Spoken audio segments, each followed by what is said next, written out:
Olá, boa tarde. Você acompanha agora notícias do Brasil e do mundo desta quarta-feira. E a Agência Nacional de Energia Elétrica, a ANEEL, decidiu que o novo empréstimo ao setor elétrico para cobrir os custos da crise energética do ano passado será de até 10 bilhões e meio de reais, dividido em duas partes. O dinheiro será captado em bancos públicos e privados, mas quem pagará a conta é o consumidor. O financiamento com cobrança de juros será pago pelos consumidores de energia através de um novo encargo aplicado à conta de luz a partir de 2023. A primeira parte do empréstimo será de até 5 bilhões e 300 milhões de reais à vista. O valor deverá cobrir o saldo negativo das bandeiras tarifárias que não arrecadaram o suficiente. O custo do bônus pago aos consumidores que economizaram energia no fim do ano. O adiamento de cobranças pelas distribuidoras e a importação de energia entre julho e agosto do ano passado. Já o restante, cerca de 5 bilhões e 200 milhões de reais, será para cobrir parte do custo da contratação emergencial de energia, realizada em leilão simplificado no ano passado e com fornecimento a partir de 1º de maio. Mas a segunda parte do empréstimo ainda será avaliada pela agência e passará por consulta pública. A taxa de juros ainda será definida junto aos bancos que vão emprestar o dinheiro. A previsão da ANEEL é que a operação seja finalizada até a primeira quinzena de abril. O prazo total do financiamento será de 54 meses. E está ainda mais difícil para o brasileiro manter aquela tradição de tomar um cafezinho na rua. O valor do produto subiu em alguns estabelecimentos. A diferença de preço do tradicional café expresso com pão na chapa pode chegar a 100%. O consumidor já tem que pensar 2 vezes antes de parar na rua para tomar aquela xícara de café. Isso porque o preço do cafezinho também ficou mais alto no país e pode pesar muito mais no bolso. Uma pesquisa da Proteste, Associação de Consumidores, revela que consumir um café expresso com um pão na chapa fora de casa, em São Paulo ou no Rio de Janeiro, já custa entre R$ 8 e R$ 16, dependendo da região e do estabelecimento. Isso significa uma variação de até 100%. Somente o café expresso foi encontrado em São Paulo pelo valor mínimo de R$ 4,50 e máximo de R$ 10, uma variação de 122%. No Rio de Janeiro, os preços variaram de R$ 5 a R$ 8, uma diferença de 60%. O levantamento foi realizado entre os dias 18 e 28 de fevereiro e a coleta de preços foi feita em mais de 80 estabelecimentos. Segundo a associação, os dados reforçam a importância do hábito de pesquisar preços e de consultar valores antes de efetuar qualquer compra. Dados do IBGE mostram que o preço do café moído acumula alta de 61,19% em 12 meses. A campanha nacional de vacinação contra a gripe vai começar no dia 4 de abril. O anúncio foi feito na terça-feira pelo Ministério da Saúde. A campanha será dividida em 2 etapas. A primeira voltada aos profissionais da saúde idosos com 60 anos ou mais, entre os dias 4 de abril e 2 de maio. Na segunda etapa, entre os dias 3 de maio e 3 de junho, serão imunizados outros grupos prioritários, que incluem crianças de 6 meses a 4 anos de idade, gestantes e mulheres que deram à luz há até 45 dias, povos indígenas, professores, pessoas com comorbidades, pessoas com deficiência, forças de segurança e salvamento, forças armadas, caminhoneiros, trabalhadores de transporte coletivo, profissionais portuários, funcionários do sistema prisional, adolescentes e jovens de 12 a 21 anos que estão sob medidas socioeducativas e a população privada de liberdade. O dia D de mobilização nacional está previsto para 30 de abril e a previsão é que a campanha termine no dia 3 de junho.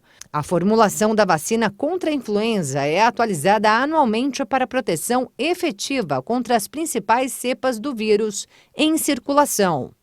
A vacina trivalente oferece proteção contra H1N1, H3N2 e tipo B. Vale lembrar que a vacinação contra a gripe também é complementar à imunização contra a Covid-19, já que as duas são doenças respiratórias. Para vacinar o público-alvo, o Ministério da Saúde vai distribuir cerca de 80 milhões de doses da vacina contra a gripe. E nos destaques internacionais, os Estados Unidos, a União Europeia, a Índia e a África do Sul chegaram a um acordo provisório sobre importantes elementos de uma isenção limitada de propriedade intelectual para vacinas contra a Covid-19 após uma longa negociação. A iniciativa pode levar a um maior compartilhamento de conhecimento e a rápida multiplicação de locais de produção dos imunizantes. A flexibilização temporária no uso de patentes para a produção dos imunizantes será dada somente para países em desenvolvimento que exportou menos de 10% das exportações globais de doses de vacinas contra a Covid-19 em 2021. No comunicado, a diretora-geral da Organização Mundial do Comércio destaca os avanços decisivos sobre a revogação de acordo sobre os aspectos dos direitos de propriedade intelectual que dizem respeito ao comércio para a produção de vacinas contra a Covid. Os debates na OMC sobre esse tema e sobre o acesso dos países pobres às vacinas foram lançados pela Índia e pela África do Sul em 2020, primeiro ano da pandemia. A diretora da OMC pede que as negociações sobre o texto sejam ampliadas a partir de agora a todos os países membros da OMC. Vários países em desenvolvimento consideram que o levantamento dos direitos de propriedade intelectual é essencial para propiciar um maior compartilhamento de conhecimento e a rápida multiplicação de locais de produção das vacinas. E falando sobre a guerra, apesar do descrédito e das críticas de muitos analistas internacionais, o presidente russo Vladimir Putin avaliou nesta quarta-feira que sua operação militar na Ucrânia é um sucesso. Em pronunciamento transmitido pela televisão, ele afirmou que Moscou não deixará o país vizinho se transformar em uma base para ações agressivas contra a Rússia. A operação está se desenvolvendo com sucesso e em estrita conformidade com os planos pré-aprovados. O presidente russo aproveitou a ocasião para condenar as sanções e condenações ocidentais que atingem o governo, a economia e a cultura da Rússia. Para Putin, as medidas são comparáveis às perseguições contra os judeus.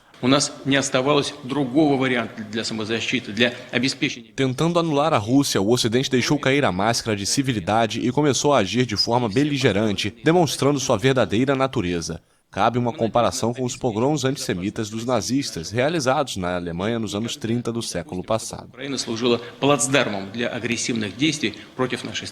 Ainda sobre a invasão à Ucrânia, Putin enfatizou que tinha razões para acreditar que componentes de armas biológicas estavam sendo desenvolvidos em território ucraniano. Putin afirmou também que os anos de intimidação da população de Donbass, uma região separatista russófona no leste da Ucrânia, não podiam mais ser tolerados. E antes de encerrar, olha só, a Torre Eiffel ganhou uma antena de rádio e cresceu 6 metros na altura. A nova estrutura possibilita que toda a região de Paris possa acessar a rádio digital terrestre. A Torre Eiffel cresceu. O principal ponto turístico de Paris passou a ostentar 330 metros de altura, graças à instalação de uma nova antena de rádio de 6 metros de comprimento. Não é muito frequente que a Torre Eiffel cresça, agora ela foi de 324 a 330 metros. Este é um passo a mais na história, mas é também um passo que é fiel à história da torre. Quando foi projetada, ela era tanto um objeto monumental quanto uma promessa de desafio industrial, científico e técnico. Nesta história, e se vão 132 anos, o rádio tem desempenhado um papel muito importante. Sob os olhares atentos de turistas e curiosos, um helicóptero posicionou a nova antena no topo da torre, onde um técnico esperava para fixar a estrutura. A operação levou 15 minutos após 3 horas de atraso pelo mau tempo. O monumento foi construído pelo arquiteto Gustave Eiffel para a Exposição Universal de 1899 e foi por causa da sua função como transmissora de rádio que a torre não foi desmontada. A nova antena, que permite a toda a região de Paris acessar a rádio digital terrestre, pesa 350 quilos. E essa edição fica por aqui. Mais informações ao longo da nossa programação. Obrigado pela companhia.